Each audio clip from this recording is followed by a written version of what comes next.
When they got to the last 10 prisoners, there were 9 dead men in a red slush of snow alongside Herman.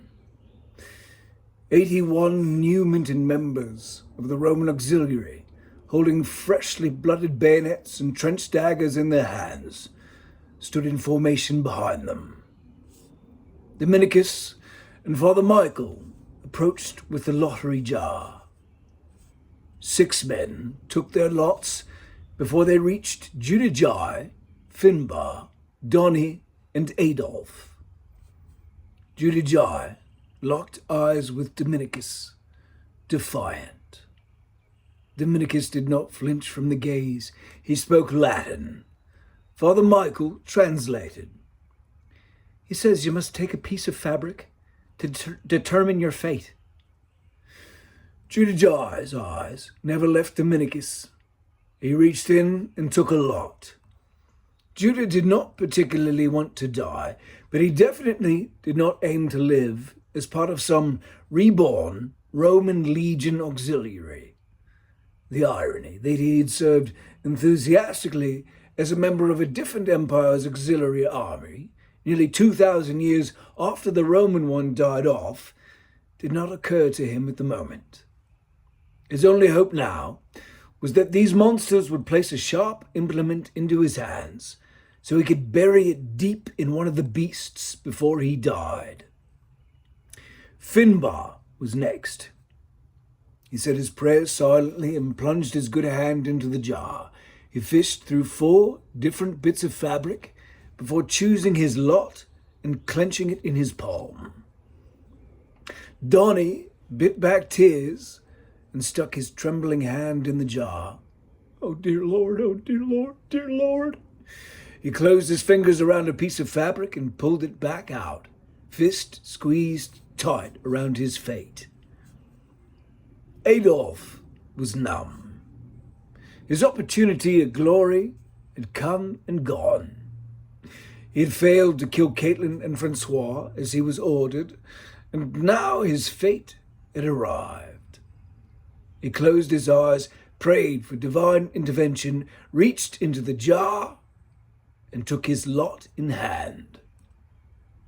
The 10 of them stood there, waiting, eyes darting round the group, heady with adrenaline, more awake than they had been in days, as they walked the razor edge, death on one side and life on the other, uncertain if they would be stabbing or bleeding when the revelation came.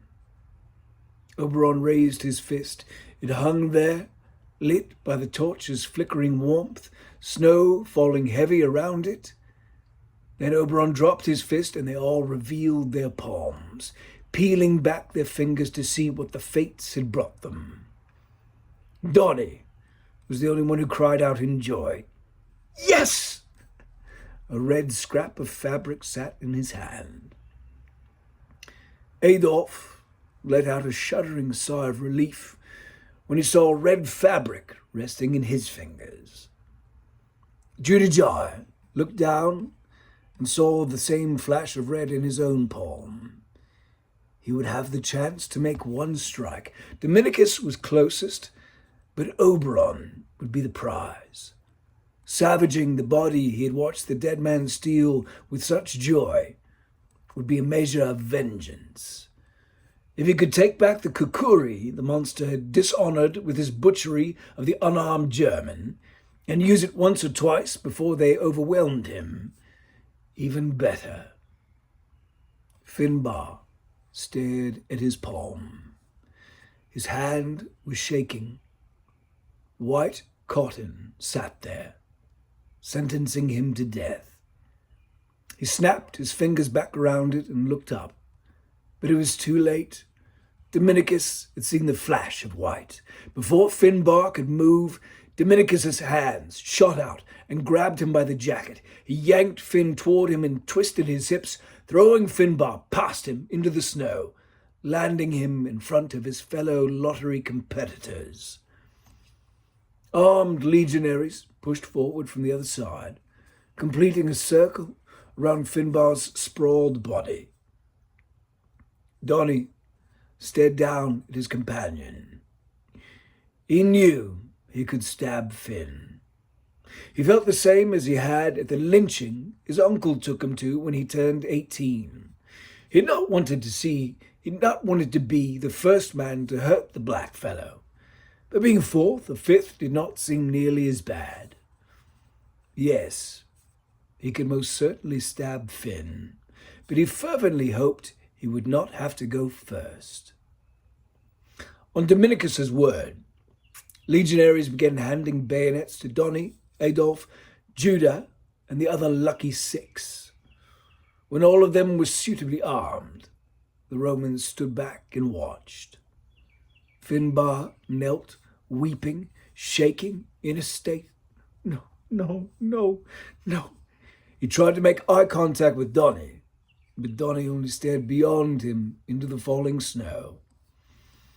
Oberon entered the ring and looked down at Finn. He scanned over the 9 with bayonets.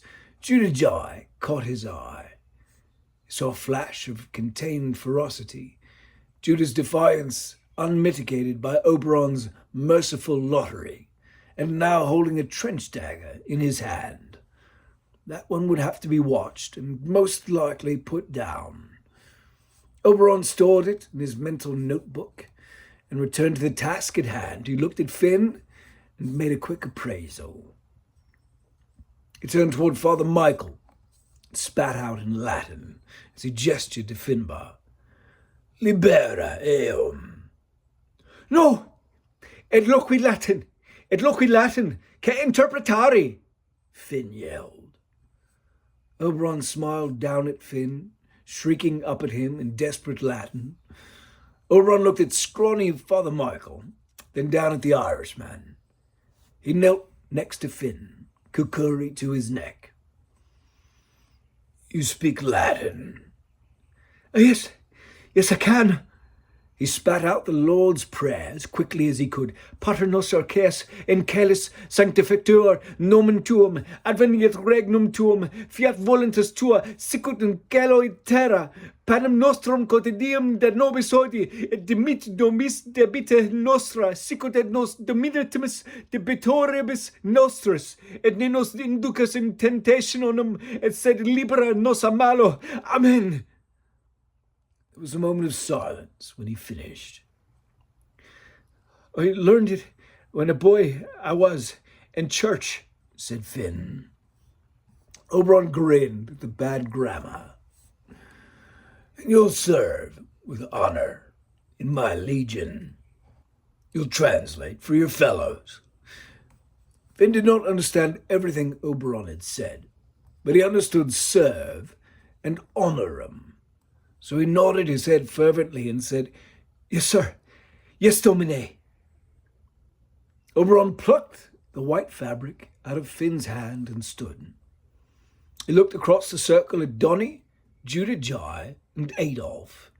Donnie was a mess, but Oberon could see a born follower as easily as Finbar had. Once bound to him, he would be loyal to a fault. If he brought Judah Jai to heel, he would be a good warrior, and Oberon had brought greater men than Judah into the Roman legion and broken them to his will. If he could not break him, he would kill him. Till then he had potential value. But Adolf was a weakling. Oberon had no use for weaklings, especially weaklings that would chafe against the bit. He balled up the bit of white cotton and tossed it in Adolf's direction. That one. Free that one. Adolf tried to take a step back, but strong hands had him. He shrieked in terror as Oberon smiled. But suddenly Adolf saw Oberon's eyes glaze over, as if he had gone into some sort of stupor.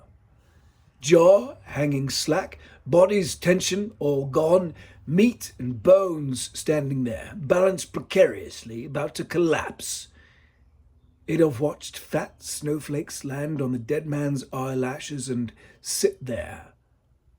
Just as Adolf thought the body would collapse, the eyes blinked and the snowflakes fell away, Focus returned to the eyes, and he gave Adolf a second look. Please, I'll do anything. I know where some more are hiding. I can take you there. Adolf cried out. Stop, Oberon said to his men. Not this one. He means something to somebody. Oberon turned from Adolf and looked at Judah Jai in the torchlight. That one. Kill the brown one.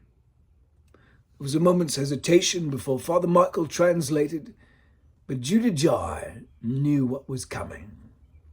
Father Michael raised a bony finger, pointed it in Judah's direction, and said, He says, free that one. Judah slashed out with his trench dagger, driving Donny, Adolf, and the legionaries holding him toward Finbar and Oberon. Judah spun with the cut and used its momentum to plant his foot and explode away.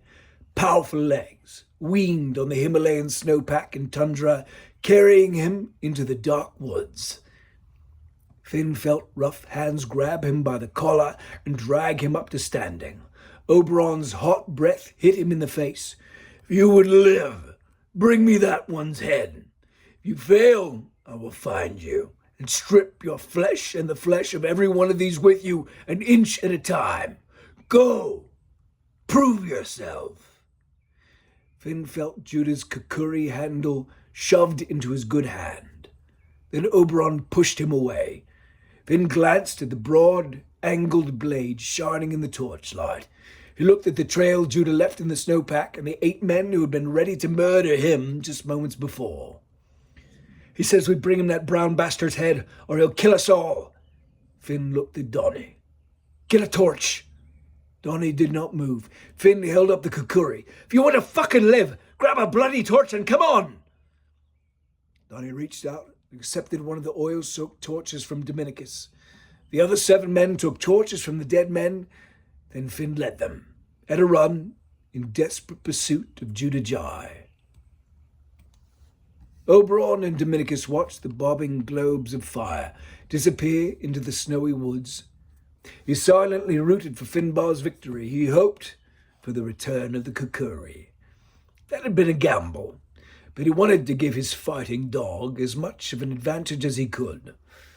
The thrill of the game buzzed inside him. In a different age, he and Dr. Halstead would have been good friends at the dog fights. Whether in ancient Rome or modern Perth, the men drawn to that world were cut from the same cloth. Do you think they'll bring him back? Asked Dominicus. Oberon shrugged. I don't know. But I'll wager 2 months of salt and gold that they do. They do not, we'll round them all back up. Make an example for the rest. The cost of failure. Dominicus nodded. I'll take your wager. Oberon smiled. And you'll lose it. Put 5 legionaries with each of our auxiliary squadrons. And send them out to hunt. We'll put them to the test now. And decide which ones to execute before dawn and which ones to keep. Yes, sir. Dominicus gave a slight bow at the waist, then went to incorporate his dead men amongst the living recruits. As Dominicus shouted out to his sergeants, Oberon thought he heard something. He turned toward the woods and listened intently. A machine gun barked again in the distance, then went silent. Adam Gillet watched the decimation. He saw Adolf singled out for execution, and for a brief moment, the responsibility of killing him to protect Francois was taken off his shoulders. Then some divine intervention turned Oberon's gaze on Judah Jai, and chaos erupted when he ran.